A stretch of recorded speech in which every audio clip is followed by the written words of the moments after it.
Well, hello there. Welcome to Destroyer Dan. Now, I know you're new here because everybody's new here, including me. This is the first video that I'm making on this channel. But this is not my first time on YouTube. I actually have a fishing channel that is my normal channel. But I kind of wanted to start a second channel, and it focuses on my favorite board game, Axis and Allies. Now, I'm never going to claim to be a good Axis and Allies player. I'm just kind of a guy that really likes history, and I find the game really fascinating and really fun to play. Now, I've spent a fair amount of time consuming other Axis and Allies content, namely gameplay videos, and that's kind of what inspired me to sit down and actually start making this channel.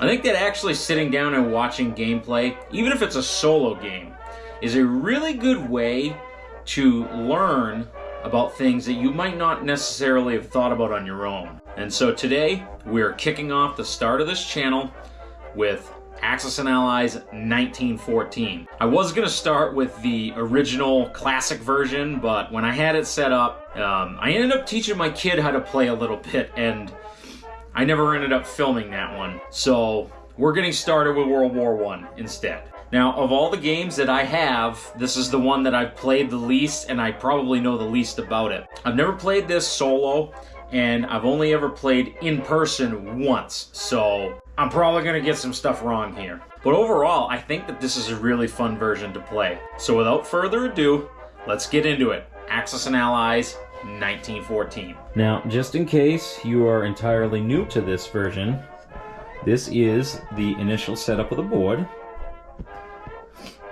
One thing about 1914 that I really like is just the coloration on the board. It's a very vivid game board. And this right here, it's actually starting to film this the day after Christmas. This is the anniversary edition, still in shrink. I just got this for a Christmas present. That might be the next video that we do. We'll do a little unboxing and solo game. But for right now, let's get into 1914. So the way I'm going to do this is, and of course, this is a trial run here. I've never done one of these before, so there might be some bumps along the way. But we're going to do round by round. And what I'm going to try to do, since I got a GoPro camera and it's going to make it really easy to do this, is I'm going to attempt to film all the dice rolls, all the battles. I know from watching other creators' videos that one of the main complaints that a lot of audience members have is that they don't really show the battles that much and the rolling. And I mean, I get it. It's a logistical nightmare to edit content. Trust me, I know with my fishing videos. And so if a battle happens or something interesting happens, I will try to save that round of rolling. And that way you get to see in real time how the battle rolls out. And I'm going to try to do one for each round. So we got the board initially set up here. So let's go ahead and do round one. And I'll bring you in to let you know how it went. So to get things started off, it's in the rules. First thing you have to do is that Austria-Hungary has to invade Serbia. That's kind of the thing that started this whole disaster in motion. Now, if you're not familiar, 1914 is different than regular Axis and Allies in that land combat only takes place over one round. And anything that's left over after that is left in the territory, and if the territory is not cleared, it becomes contested. And that's to kind of simulate the whole role of trench warfare in the grand scheme of things. And so we're going to get this started with Austria-Hungary invading Serbia. Now, out of the box, they give you little dice, but I have these hit dice, and you don't need to have hit dice with the special stickers on them. Just as long as they're all different colors, that way you can figure out what's what. It's actually really easy to make hit dice. And so on my table, the blue is the 3s, clear is 4, yellow is 1, and black is 2. And so they have 9 infantry and 2 artillery, which in this case, there's no air support. They're all shooting at a 3. So that's 11 3s.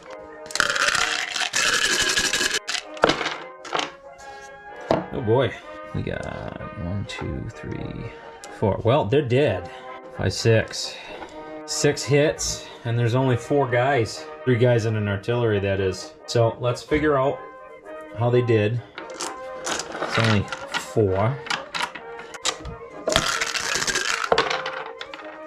And 1 hit. So it looks like Austria is going to take it quite convincingly. That's how we're going to get started. Stay tuned for more. Alrighty, round 1 is in the books. Let's start round 2. This is what we have to work with. So starting Austria made a move, the compulsory move into Serbia. Also went into Romania. And then just kind of shuffled things around. They made a attack on the Italian Navy, and that went horribly for them. The cruiser was lost to a mine, and the battleship didn't even get a hit. And then the Russians, they just kind of pulled back. They did the old Leroy Jenkins on the Ottoman Navy, and they took out the 2 cruisers, losing one of their own. But they basically just fell back to a defensive line, abandoned Poland for the most part. Germans went ahead with the full-on assault into France and Belgium. That should be right here. They took Belgium, but Lorraine was contested. And then the French came and tried to take it back, and they almost did. But there's one little dude. He held on for dear life. So that is still contested. And they very convincingly took Poland. It was short work of the one dude that was left behind.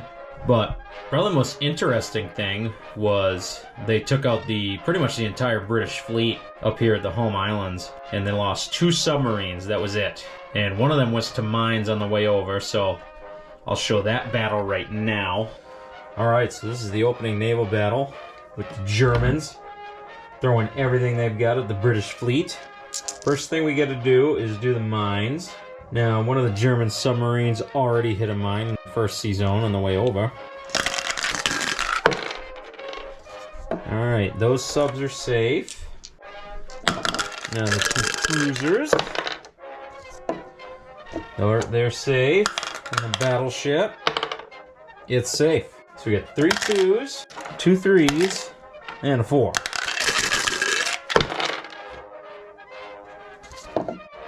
Five hits. It's quite decisive. That's everything in one swoop. So we got 2 3s and a 4 firing back.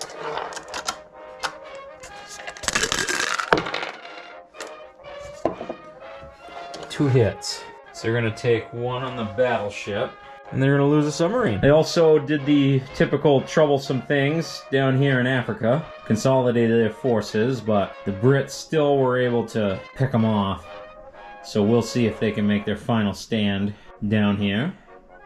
The French went, and like I said before, they tried to take back Lorraine, which was unsuccessful, but they pulled all the colonial forces into southern France, activated Portugal, and they should be ready to launch a counteroffensive next turn and get the old Germans out of their territory. The Brits pulled some Canadians over, but that's all they got for the North Atlantic right now. They built a cruiser, so hopefully they can get the ball rolling here. They made an incursion into the Ottomans, and they actually did take Transjordan originally. The old Turks came and knocked them down a peg. They activated Arabia. The old Ottomans came up here and activated Bulgaria, and they went and tried to take back Transjordan, and they actually put a pretty good punch on the Brit. So that force that came in from Egypt is pretty well spent. They might have to get out of there, because you can only bring so many reinforcements from India. Now, I know a lot of guys will just go and take Persia right away and open up a land bridge. I don't know. I just think that it might be a good idea to leave that buffer in there, and you've got the transports, so we'll see. Try to prevent the Ottomans from coming into Africa and starting to bulk up on Do-Re-Mi. And they round out the turn. The old Italians, they came in here and they took Trieste. So old Austria-Hungary, they started the turn looking pretty good, but now they're going to have to turn around and watch their backside. PYH, protect your holes. The Italians activated Albania, and they're probably not going to be able to do a whole lot here. The important thing is that now Austria has to react, and that's going to take some vital resources away from the Eastern Front, because actually I tried to do as aggressive of an opening move as the Central Powers as I possibly could, because the truth is they're pretty neutered in this game, as they were in real history. There was kind of no universe where they were going to win this war. As we know, this is a game. This is not history. I think somebody once very well said on one of the various Axis and Allies Facebook groups that the closer you get to historical accuracy, the more likely you are to get the historical result. And so that's why in this game I have a couple stipulations that are different from out of the box. So I got this 12-sided die here, and that's how I keep track of the turns. And anybody who's played this game knows that this game can go for 20 plus rounds. I mean, the one time that I played it with my buddy in person, I mean, it was just a slog. It got really, really tedious at the end, and then we didn't even finish it. We just called it. We called it an Allied victory. And so, essentially, just to give the Central Powers a fair shake, because this is a game, so we have to remember. Essentially, the Allies have until the end of round 12 to knock them out. And they got to take one Central Powers capital. If they can do that by the end of round 12, then they win. But if the Central Powers can hold on, or they can take one other Allied capital besides Moscow, then they win. And we're just going to give that a...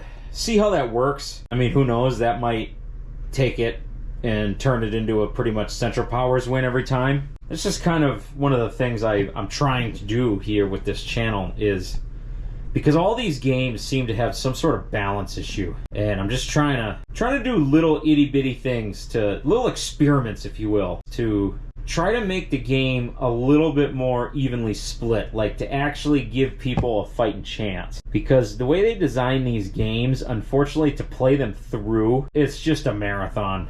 In person, it's really hard to get people together and actually play these games through sometimes. So if we can make it a little abbreviated, kind of give the underdog a fighting chance to win, then who knows, maybe it might be a more enjoyable game. That's it. That's the opening move. We'll see you at the beginning of round 3. Alrighty, round 2 is in the book, and it was an interesting one. The game is really starting to progress rather quickly. Starting over in the west, the Brits made a move to get some of that Canadian equipment over, and we had some trench fighting, and the Germans and the French really duked it out over Lorraine, and nobody's really the clear winner there. Lost quite a few pieces. The Brits moved over the fighter they built last round. The French are moving their Portuguese friends into the fight, and this looks like it's going to be pretty deadlocked. Although the Germans, they really got a decision to make. Now, in historical reality, the Schlieffen plan, which is kind of what I tried to do here, really didn't work, and there was no way that it was going to work in reality. I guess that reigns true to this game too, because now they're pretty well deadlocked. I really don't see them breaking through these French, and especially now that the British have had to rebuild their fleet, but they're going to start pumping units over here pretty quickly. The Germans are just gassed. Now, there was a pretty epic fight for Poland, which I will play the rolling for that right now. Russia is moving into Poland. They got 19 infantry. 19 infantry and 6 artillery. Oh, the carnage ensues. There's 2, 5, 6, 7, 8, 9, 10, 11, 12, 13, 14, 15. Wow. 15 hits. Well, let's see what the old Germans have to say back. Now, the way I'm doing this here is, I know I try to make these be hit dice, but because a lot of these units in this game are hitting at 3, I'm just using the colors to pick out what's what. So I'm using the yellow ones for infantry and the black for artillery. It kind of speeds up the process, you know? You can roll everything at the same time and still know what's what. So, 1, 8, 9. 9 hits in return. That is... wow, what a bloodbath. Now, the Russians and the Germans on the Eastern Front are pretty deadlocked here. I mean, Russia's in trouble. I mean, when aren't they in trouble in this version of this game? They're especially nerfed in this game. There's pretty much no hope for the Russians at all. But the only hope that they have is that the Germans are starting to bog down already, and the Austrians are really having a problem with the Italians. Now, over here in Albania, the first thing that we did was the Austrians tried to eke out the Italians in Albania, and they laid a big old goose egg. Now, when it came time to the Italian turn, they did a little bit better, but still, this is probably going to be a big thorn in their side for the time being. They did take Sevastopol pretty convincingly, and they almost took Ukraine, but the Russians held on for just a little bit. But I think at the end of the day, they're kind of cooked, and that's going to be the only thing that might help out the Germans. Now, over here in the Middle East, the Ottomans made some pretty convincing progress in stamping the British out of their turf. They almost took back Transjordan, but the big thing was they came and took Arabia, and pretty convincingly. I mean, I think every single infantry on that roll hit. I didn't record that one, but there's pretty much no stopping them. And here's the thing, is they basically got that one guy holding the Ottomans out of Africa. And now, of course, the Brits have this fleet right here that they can go resupply from India, and that's probably what they're going to have to do. But the Brits are probably going to abandon their plans of putting guys directly into the Middle East. They're probably going to have to start watching Africa. Because that's the thing, once the Ottomans get to run amok out here, it really starts to nickel and dime the British.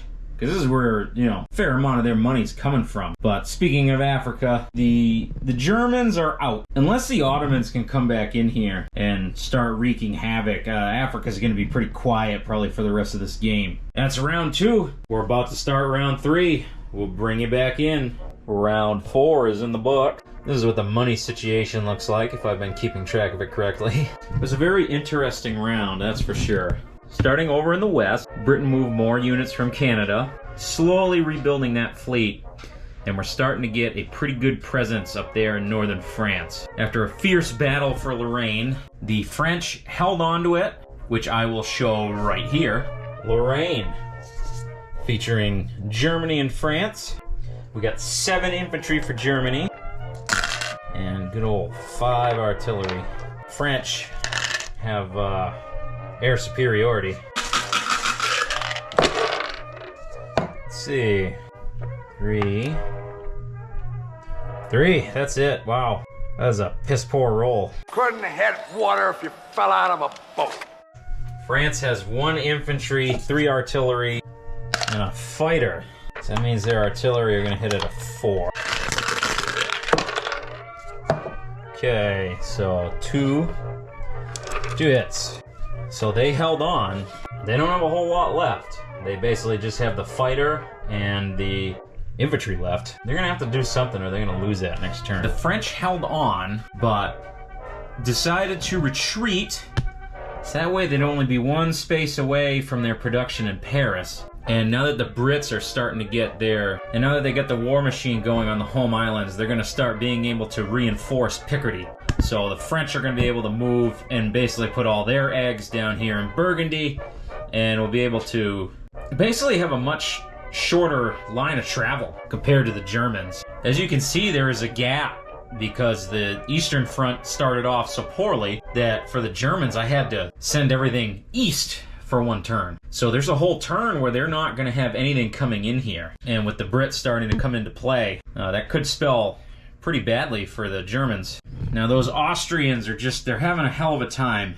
And I have to say, the Italians are really putting up a good game here. They're really being a thorn in the side of those Austrians. And the Albanians are still holding on thanks to some seaborne reinforcements from Rome, and they're starting to move into Austria. And the only thing that Austria's got going for it is over here on the Eastern Front. This turn, I am going to try my hardest as the Central Powers to force the Russian Revolution. I might be able to do it.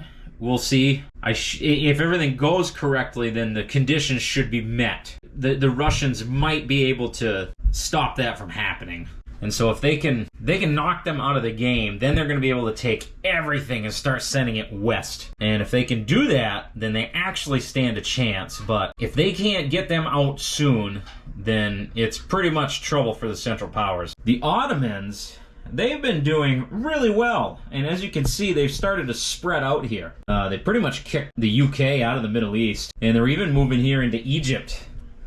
And so now Britain's going to have to figure out with their contingency from India, are they going to start poking into the Ottomans, or are they going to try to protect Africa? Because yeah, they kicked all the Germans out, but now the Ottomans are coming in and blowing down the door. Round 4 is coming up. This will be the first round where you can buy tanks, so it should make for an interesting time. We'll see you at the end of round 4.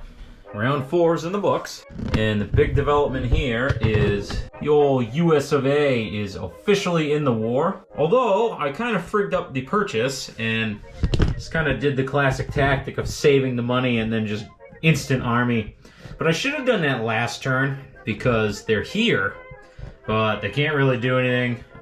Remember that for next time. It's the first time I've actually ever played as the Allied powers, so still trying to figure out that. The Canadians are almost all the way shuffled across, and the Brits are about to start taking over the northern part of the Western Front. And the other thing is that the French came into Lorraine, they came back into Lorraine, and they just about destroyed the Germans. There's just one little infantry there remaining. And as you can see, they really don't have... They got stuff coming, but compared to what's about to be being thrown at them, because now the British home islands are finally about to start making their way across, I think the Germans are going to start getting pushed back. And as you can see, there's now tanks on the board, and I think the Allies are going to make much better use of those tanks, especially with the Americans coming over. Guess I still haven't really decided yet where they're gonna make their landfall. Probably looking like through the Mediterranean, because the Italians are about out of money. They were going really strong against the Austrians, but now that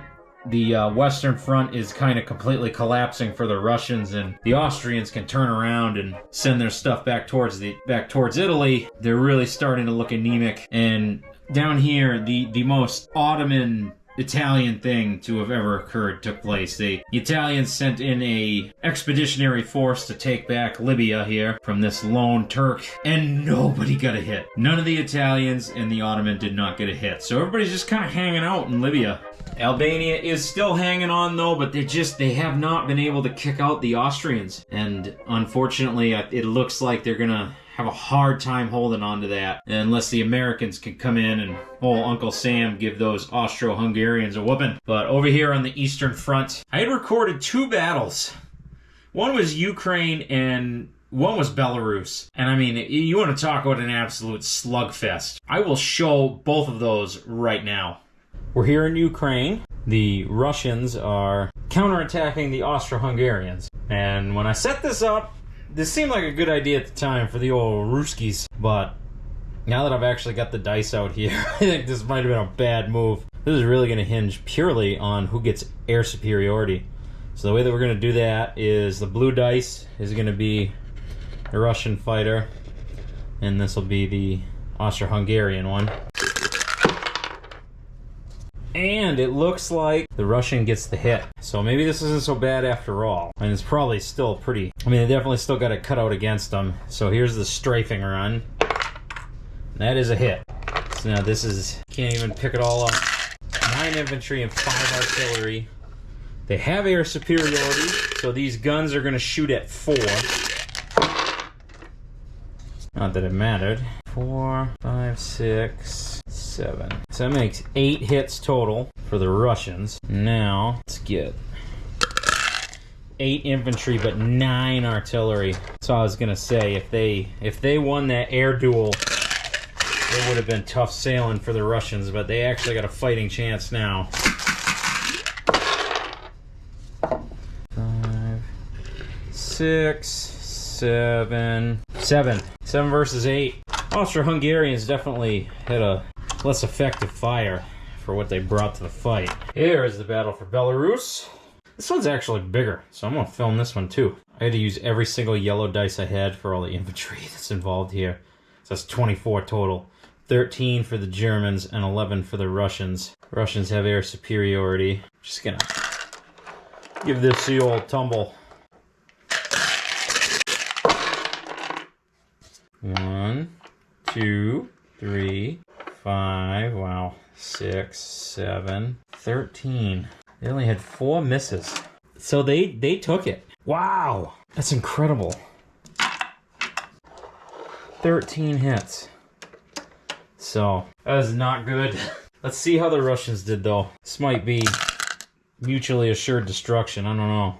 I mean, they took it no matter what. But if they got, 2 infantry left, then it's not really going to be worth it, is it? I got one that's on a corner. I'm going to shake the table and make it fall. There we go. Hit. It's science. 1, 2, so 6. 13 versus 6. That's not even close. I think the old Russian goose might be cooked here. The Austrians didn't fare as well as the Germans did, but the Germans just whooped the Russians. The core of the Russian army was sitting there in Belarus, and every single unit was taken out. There's 13 Russian units, and the Germans got 13 hits. So that's pretty decisive, and now that is it. That is all the Russians could afford to put in this turn. Now they still got a sizable force here in Ukraine, but they're probably going to need to start pulling it back. So we will see. It is entirely possible that the Central Powers might be able to turn around and face the Western Front. And the Ottomans are just kind of, I'd say of all the Central Powers, they're doing about the best out of anybody. They're really starting to spread out into Africa here. The British are starting to scramble, and I mean, the interesting thing is I really haven't built much for land units on the home island. Pretty much all the land units the British have been building have been coming in here to India, and they just can't. They can't get rid of these Ottomans. The dice for the Ottomans have been rolling really well, and even though all the German influence is just about stamped out of Africa, those Ottomans are going to be putting up a good fight, and they're going to start gobbling up this money. And this money is very important to the British. So we'll see. We'll see how she goes looking into round 5. There it is. Round 5 is in the books. And boy, what a round it was. There was a lot of movement this round, and not a whole lot of actual fighting, especially on the Western Front here. Most notably over here is the old army of the US of A is on the move, and they're going to be making landfall somewhere. On the Western Front, not a single shot was fired. And the reason is the Germans had 1 infantry left in Lorraine, and they kind of pulled him back to Alsace, and they just kind of consolidated to form a new front line, because, I mean, that's a stack. I don't know how well that's going to come out, especially with this horrendous lighting. That is a stack of 20 infantry for France, 21, and they have that across, both sides of this front line. Now the Brits are about to start coming in here full force as well, and so I think Germany, they might be starting to get on the ropes and coming down into the Mediterranean. Something very interesting happened here, and so for the first thing I did as the Austrians was I built a battleship, because the reason, my thinking at least, I don't know how logical this ended up being. I ain't got a good brain. The Americans are coming, and so Austria is kind of one of the nations with a lot of money right now. And at this point, all they really have to worry about is going to be the Americans, because, well, Russia's going to be out next round. They fought the good fight. We'll get more on that later. But they bought a battleship, starting to build a new fleet. And then I thought, when I was the Italians, I thought, we'll go wreck that. And I thought it was a very bad move right off the bat, because they had a cruiser and a battleship against 1 battleship. And right away, both Italian ships hit mine. So the cruiser was out before it even started. The battleship was damaged. And so you had a damaged battleship going up against a full force battleship. That Austrian battleship laid 2 goose eggs in a row and took 2 hits from that Italian battleship. And so that was just unbelievable. I thought they were doomed at the start, and they managed to turn it around. The other thing the Italians did was they took back Libya from the Ottomans, and we get over here, and the Ottomans are kind of, I think, of all the Central Powers, as far as pulling their weight, I think the Ottomans are doing the best. They're really starting to expand into Africa here, and the thing is the Brits don't have a whole lot going for them to stop them. And we get over here to India, and I've seen a lot of people talk about house rules.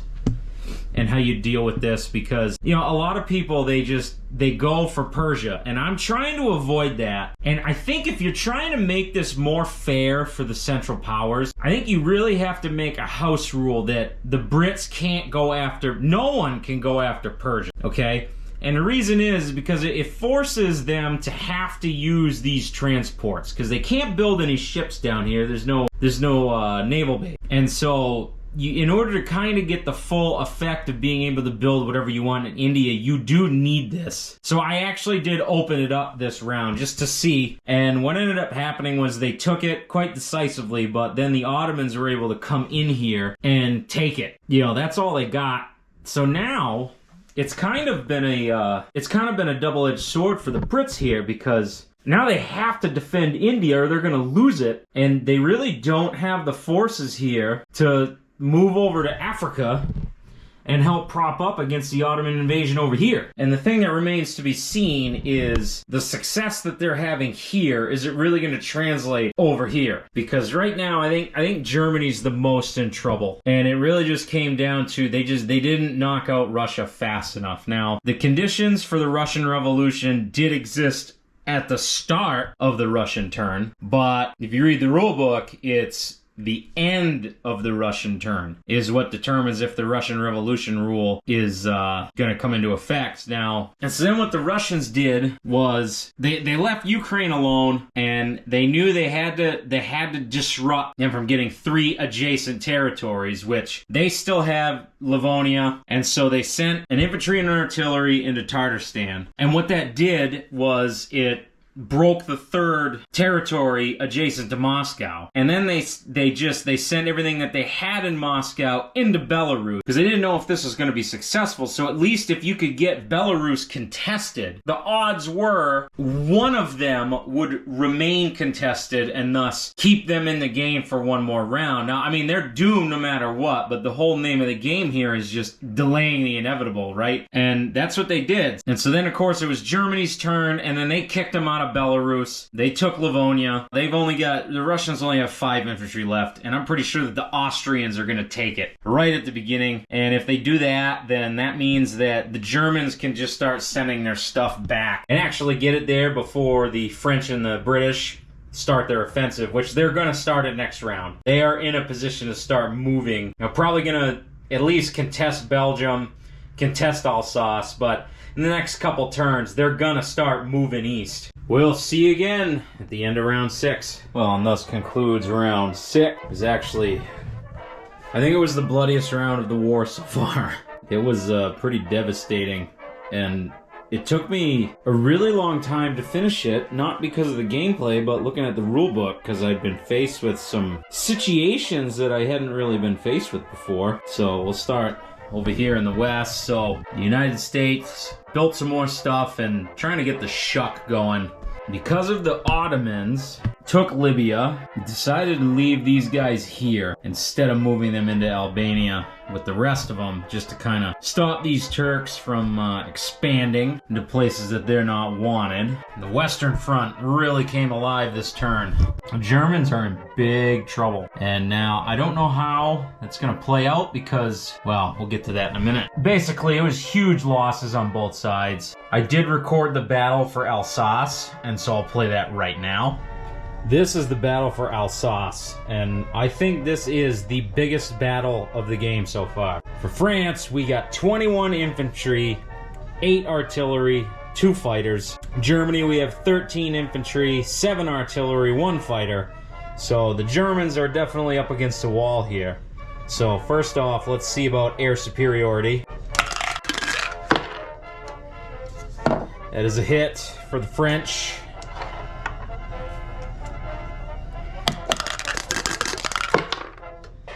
And no go for the German. Not only do the French get air superiority, but they get 2 strafing dice. Start off and run out of dice here for the infantry. We're gonna do, this is 11.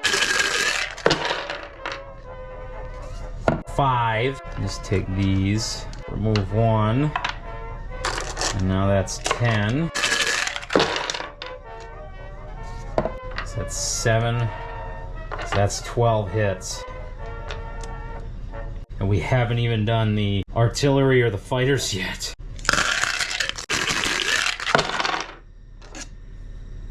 One hit on a fighter, 4 artillery hits. So that makes 2, 4, 6, 8, 10, 12, 14, 16, 17 hits. So the German is a hurtin'. Let's see how many he takes with him.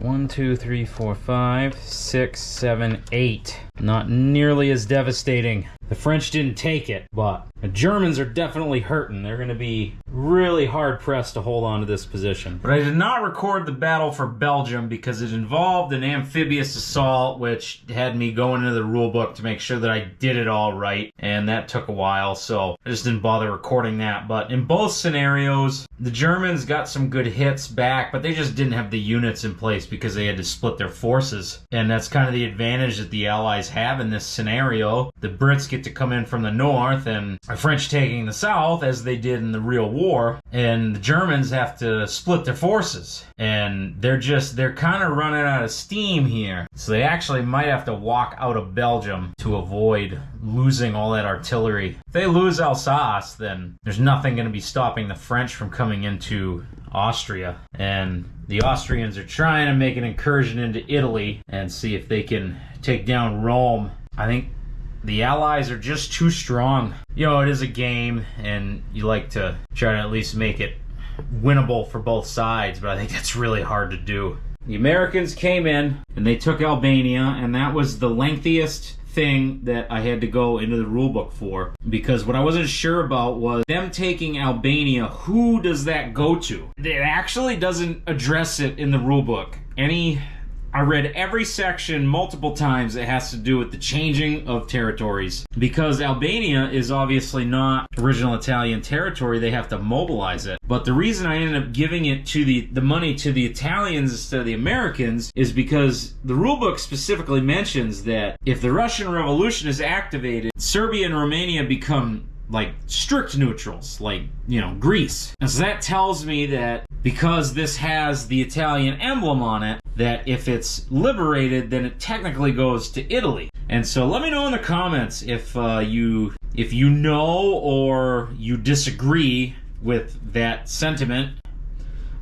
Be very interested to hear your take. The other big news from this round is that Moscow has fallen.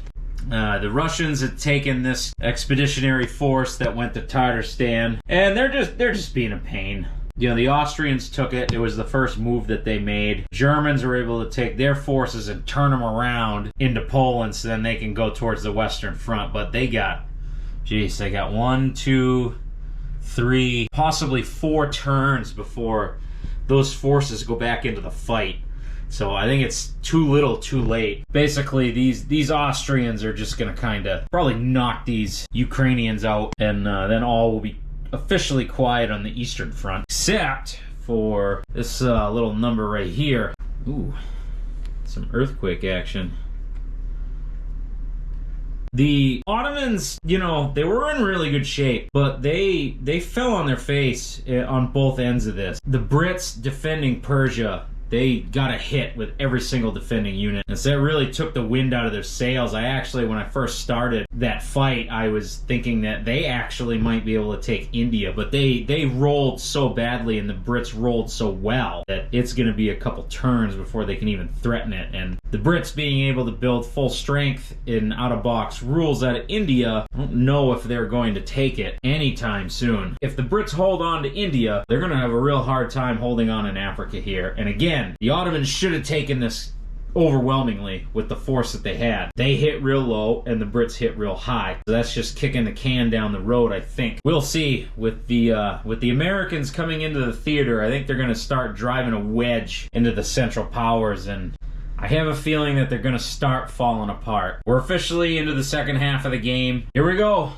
Round 7 awaits. Round 7 is in the book. And instead of starting over there in the west, we're actually going to start over here. That's a whole story all on its own. So starting here, the Ottomans made a real grab to try and take back control of Persia. They should have taken it quite convincingly, but they, once again, there's no happy medium here. Every dice roll is either really good or really bad. Like, there's nothing in between. So the Brits rolled really good, and the Ottomans rolled really terribly. And so it's just kind of left with a stalemate. The Ottomans won the air superiority, but it really didn't matter, because every single British unit that was here scored a hit. And the thing is that the Brits actually, they might lose India. I'm starting to change my opinion on who might actually win this game. It may be a Central Powers victory, and I'll explain that in just a second. But the Ottomans are just starting, I mean, they are stoppable, as shown by the dice here, but they knocked out all the British units in Africa, though they got a new enemy. But essentially, the Brits are just, they're giving everything they got just to hold on to India. And so it is entirely possible that they may lose it. Up here, the Eastern Front is completely done. And so now that's where the Austro-Hungarians are starting to go home. They did take control of Venice, and so now they're actually getting into the Italian territory. I ended up pulling out the U.S. Expeditionary Force here in Albania. And the reason was, I started to realize that I screwed up pretty bad when I sent these guys over here. They're really, to say there was a lack of a plan would be an understatement. Madness. Madness and stupidity.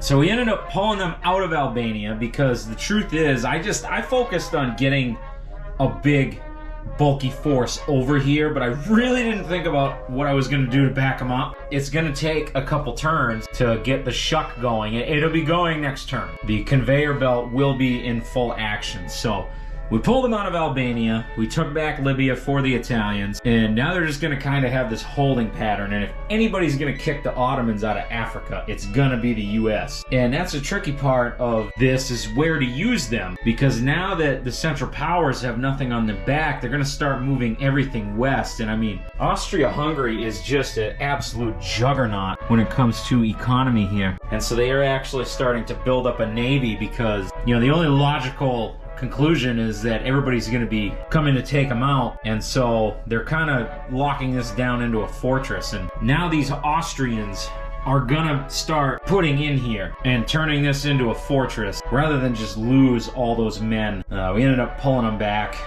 and they're going to regroup, and now that the shuck is going to be going, they'll be able to be used a lot more effectively. The French decided to divide their forces to back up the Italians, and that might have been a mistake, because though they nearly took Munich, they don't really have a whole lot to back them up, and that is where I was concerned for Germany. But as this round played out, I started to go the other way, because now they're just going to be able to send everything they got to the west. And the Brits, a lot of their builds the last few turns have been focused on India, and so I've been able to send things over here that were just kind of already over here for the most part.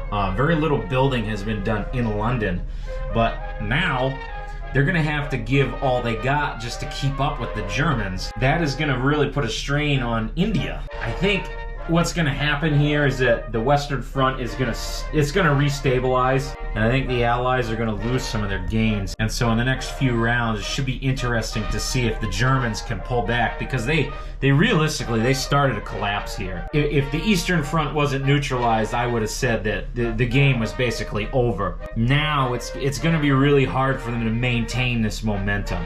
They're going to go into round 8. We'll see how it goes. Alrighty, turn 8 is no more. It's really starting to get interesting. So the United States finally get their logistics in order. So now it's got to place the build. So now the shuck is fully in place, so now I won't have to do any more shuffling of transports. I did take Morocco, and the only reason I took that was just 21 income just makes the build math a lot easier, considering that there's 3 transports essentially at every point. 21, you can build 3 infantry and 3 artillery, so it just makes the math simple. And so they're basically staged here in Libya, and I guess I haven't really decided where I'm going to put them. Thankfully, basically the United States goes last, so I can really see how this is going to play out before I decide where to stuff them. Probably either going to be right into the Ottoman or somewhere in Italy, because I mean the Italians are really holding their own They got quite the force here. They haven't made any attacks, but they've been building up quite the stack of men, and the Austro-Hungarians they're about to beat down the door, and the French really don't have the forces over here to stop them. The other thing here is the Austrians are starting to rebuild their navy, and the whole idea is, I mean, they're by far the richest country in the game. That's got to do with all their expanses into the east, and so if anybody's gonna dislodge this allied navy, it's gonna be them. The Germans managed to kick the French out of Munich, and the Brits might be able to start making an offensive next turn. I don't know. I guess they'll have to see what the Germans end up doing. Basically, it was a straight infantry build for the Brits last turn. And the other thing, last turn before, I forgot to mention that I basically sent the French Navy on a last-ditch charge. They knocked down quite a bit of the German Navy, and then the Brits were able to come in and finish them off. So now if they want to, they can come in here to Kiel if they want. I don't know if they're going to be able to. Now that the Germans have stabilized the front, now everything's just going west. So this should be interesting. Now, here I'm gonna lay in the Battle of Munich. Now it's time to see if the Germans are going to kick the French out of Munich. 9 infantry, 4 artillery. They have air superiority already, and then 2 tanks. Throw these all in the cup here. The French have 8 and 8. So they're pretty balanced, so we'll see how that plays out. Alright, so the infantry really tripped up there, but just about everything else that they brought hit. So that made it up. So them having air superiority definitely helped, and then they got the 2 tanks, so that's gonna knock off 2 hits from the French, so.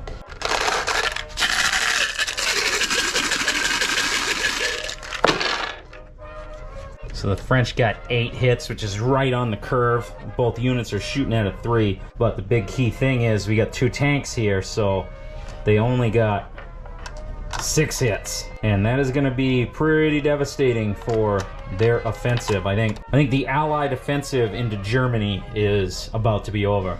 And moving on to the Ottoman front, they've eliminated all of the British resistance here. They're starting to front up against the Americans, but they're really just, they're kind of really punching above their weight in this game. Central Powers are actually doing really well. I think a lot of it has to do with the Ottoman here keeping the Brits busy. If they really focus on taking India, there might be absolutely nothing coming in the back door. And so that could really be disastrous for the Allies. Will the Central Powers make their push to victory in the final third of the game? We will find out. Alright, we are officially on round 10. This was a pretty action-packed round. There was a lot of big battles that happened. We'll start off on the Western Front. The Germans managed to kick the French out of Alsace. I'll play that battle right here. Alright, so the Germans are back on the offensive, and they've got 11 infantry, 1 fighter, so they got air superiority, 4 artillery, and 2 tanks. And the old French have 6 infantry, 7 artillery, and 1 tank, which is really not going to do a whole lot for them, because tanks in this game are horrible on defense. Let's see. Both tanks hit. You got air superiority, so those are good. Those are 4s. The fighter strafe hit, so every artillery hit. So I'd say they didn't do that bad. That is 11 hits. Now let's roll for the French.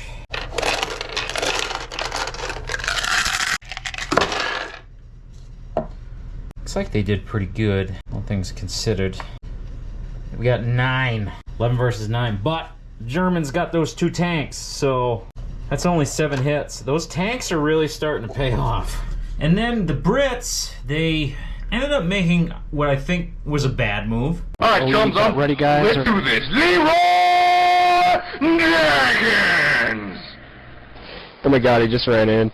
It was a gamble for sure, but they went on the offensive into the Ruhr. A big problem with this game when you're playing it is a lot of people tend to be risk averse. And so what ends up happening is you end up making these monstrous stacks of men and machines, and everybody's too afraid to attack the other because the stacks just keep getting bigger, and then each round it's kind of like a runaway effect. And I kind of saw that happening because yeah, the Brits had 8 more infantry to pull in, but the Germans were going to be pulling in just as much, and the Germans already had the upper hand, and so it's just like, well, somebody's got to S or get off the pot. So I tried it with the Brits because they had enough tanks that it would equalize the advantage that the infantry had, but it ended up not working out for them at all. The Germans out-hit them quite convincingly, and now they're probably going to have to pull back and regroup. And unfortunately, because of all the pressure down here, they really didn't build a whole lot in London that could come in to back them up. So that might be a fatal flaw. The game might hinge on that one decision, and so we will see.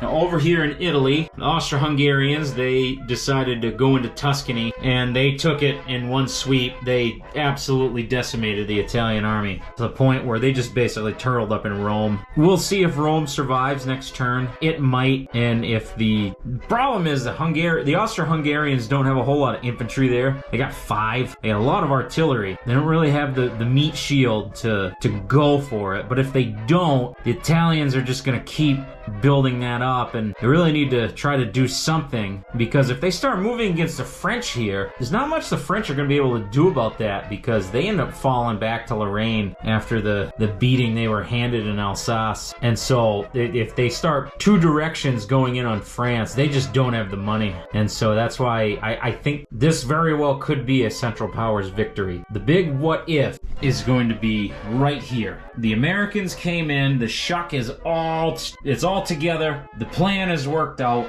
and all the forces that were here in Libya combined with the forces that were sitting here at the staging area in Morocco, and they kicked the Ottomans out of Egypt. The Ottomans are going to start losing this here, and I don't think that they are going to have enough to take it back from the Americans, not while their forces are split. You know, when you look on the money board, they're right even with the United States. If they can, relieve the pressure off their backside. Crazy. Only time will tell. I think the greatest weakness in the Central Powers is the Ottomans, and if they keep getting it from both ends, they're definitely going to be the thing that cracks. Hey, phrase it! Capitals may fall in round 10. We're only doing 12 rounds, so this is getting down to the nitty-gritty. Round 10 is in the books. It's kind of a foregone conclusion, I believe. Big news this round is that Rome fell. We will roll the tape for that. The battle for Rome. Now, when I first started to set this up, I thought this was going to be a lot more evenly matched than it is. But then I realized that the Austro-Hungarians have just as much artillery as the Italians have for their total infantry, all their defending units. Plus, Austro-Hungarians have a plane and a tank. So this is probably not looking good for the Italians.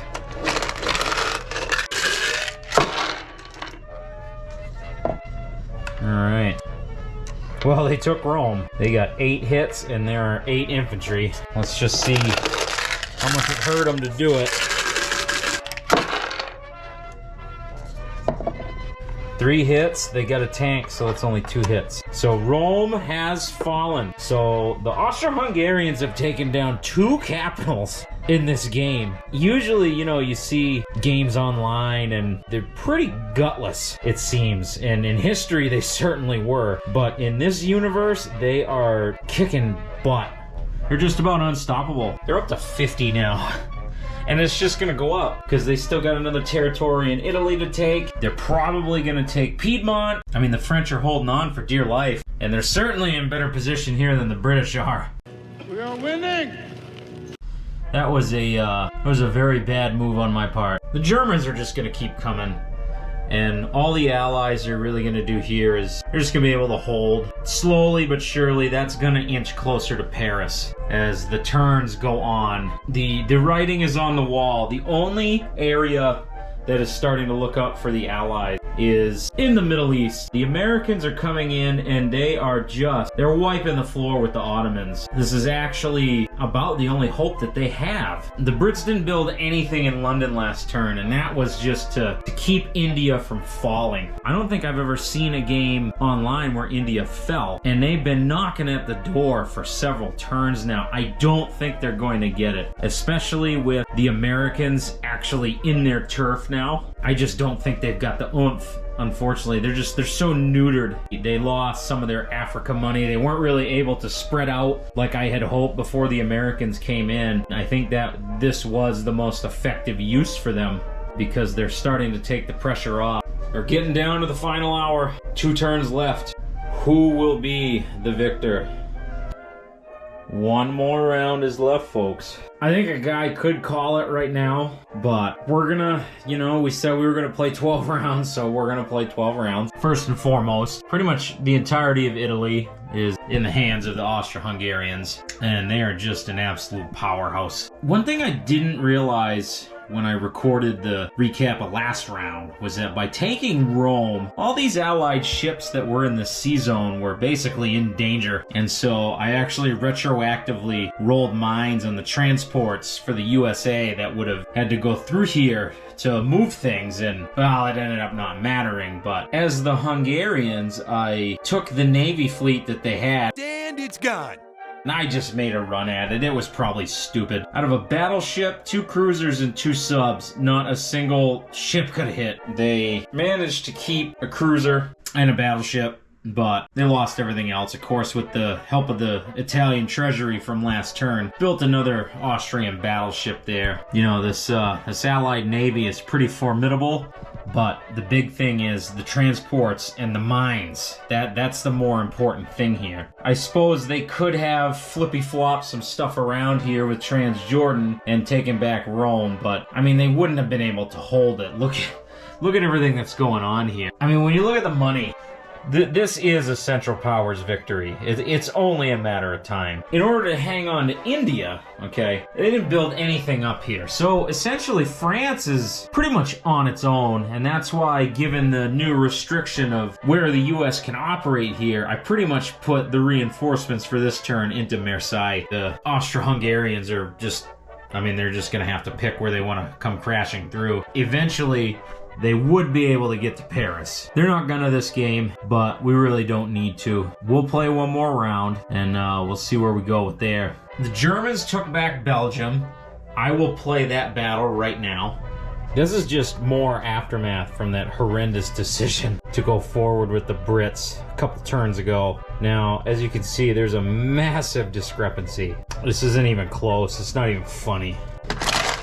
The Germans have 11 infantry, 13 artillery, a tank, and a fighter. The Brits have 10 infantry and 1 artillery. Like, that's gonna do a whole lot. Alright. Wow. Okay, so it looks like the Germans got 2, 4, 6, 8, 10, 12, 14...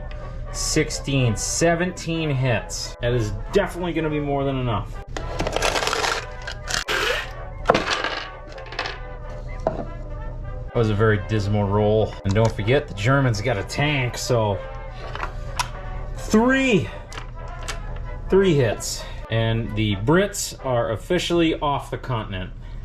This whole area has traded hands quite a bit with Austria-Hungary. At this point, it's France essentially is alone versus both of them. They're not going to win. It's double the money. So we'll play the last round just for formalities. But the last thing I wanted to talk about for this round was just how unbelievably well these Americans here in Transjordan have been hanging on. They're on their own now. They got no reinforcements coming, but they really don't need to. There's not really a whole lot that the Ottomans can do to kick them out of here, and they're not going to take India. It was a nice little dream, but with the Brits just putting all their money in there, they blocked them from being able to get that accolade.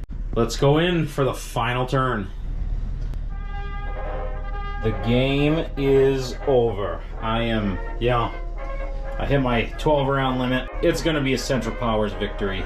They earned it. They really did. It's really difficult for them to win in this game. If this kept going, it'd be probably another 6 or 7 more rounds, but they would win. So I'm actually really satisfied with that whole 12 round limit. Let me know what you think in the comments. That last round had the biggest battle of the game, where the Germans came into Lorraine. I will play that here.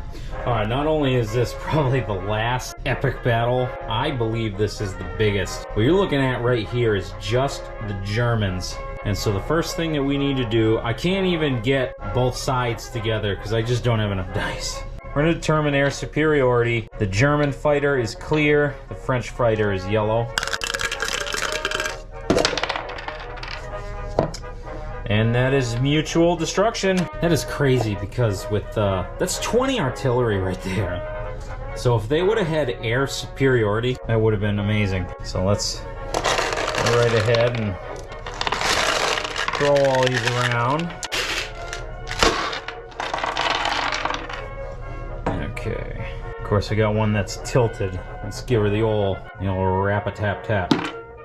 All right, that's a hit. Not sure that would fly in a regular in-person game, but you know what? When you're playing with yourself, you can make up any rules that you want. I'm gonna pretend I didn't hear what I clearly just heard. Okay, let me double check that. Okay, we've got 2, 4, 6, 8, 10, 12, 14, 16, 17 hits for the Germans. So now the French infantry, we have 12. So there's 3, 12, 8 artillery, 3 tanks.